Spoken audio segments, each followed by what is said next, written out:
पहलगाममध्ये पर्यटकांवर झालेल्या दहशतवादी हल्ल्यानंतर सैन्याचा कडक बंदोबस्त तैनात करण्यात आलाय।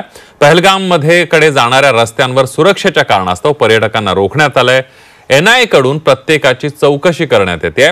पहलगाममधून या सगळ्याचा आढावा घेतला आमचे प्रतिनिधी अश्विनी पांडे यांनी। जम्मू काश्मीरमध्ये प्रसिद्ध पर्यटक स्थळ पहलगाममध्ये दहशतवाद्यांनी जी भ्याड हल्ला केला आहे त्यामध्ये एनआयएने आता चौकशी सुरू केली आहे।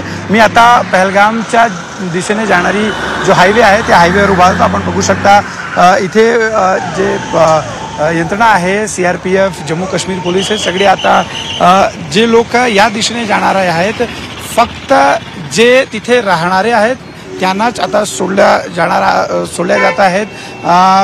जे पर्यटक आहेत त्यांना आता परत इथून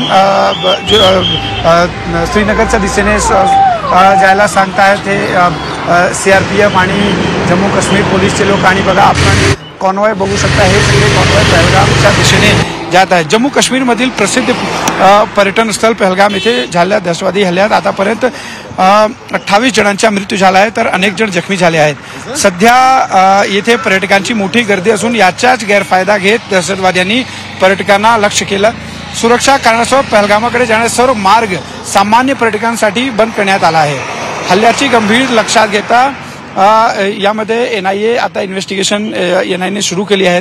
या हल्ल्यात महाराष्ट्रातील 6 नागरिकांचा मृत्यू झाला आहे आणि श्रीनगरतून तिथे त्यांचा जो पार्थिव आहे तो महाराष्ट्राला पाठवायला जी सुरुवात झाली आहे त्यांचा शव पाठवला तिथे पाठवला आहे आणि यामध्ये मृत्युमुखी पडले आहेत। त्यांना महाराष्ट्र सरकारकडून 5 लाख रुपये आणि जे गंभीर जखमी आहेत त्यांना 50,000 रुपये आणि जे महाराष्ट्राचे जे टुरिस्ट इथे अडकलेले आहेत त्यांच्यासाठी महाराष्ट्र गव्हर्नमेंटनी बाकायदा फ्लाईट्सचा अरेंजमेंट केला आहे आणि त्याचा खर्च जो आहे महाराष्ट्र सरकार करणार आहेत।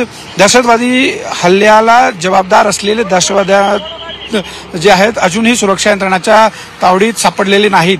त्यांचा शोध घेण्यासाठी सुमारे 15 किलोमीटर परिसरात संचारबंदी लावण्यात आली आहे। कॅमेरा पर्सन सन्नी सोबत अश्विन पांडे, झी मीडिया, श्रीनगर।